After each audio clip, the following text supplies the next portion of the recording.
يا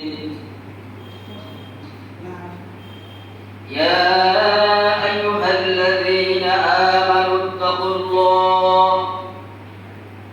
حق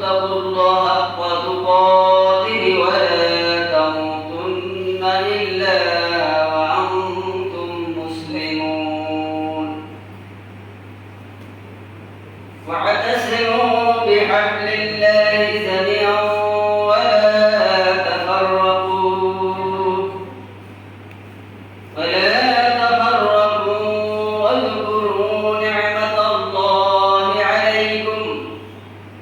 نعمة الله عليكم إذ كنتم أعداء فألف بين قلوبكم فأصبحتم بنعمته إخوانا وكنتم على شفا حفرة من النار فأنقذكم منها كذلك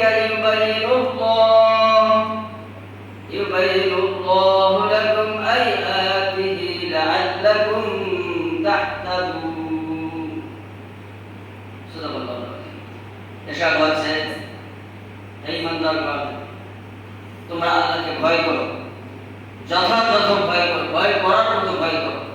তোমরা পুরোপুরি মুসলমান না হইয়া মৃত্যুবরণ করো না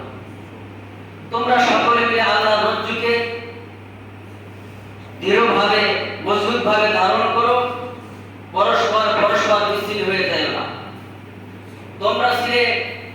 জাহান্নামের কুণ্ডের কিনারায় তা থেকে তোমাদেরকে ক্ষমার দিকে বের করে নিয়ে আসছে তোমরা ছিলে পরস্পর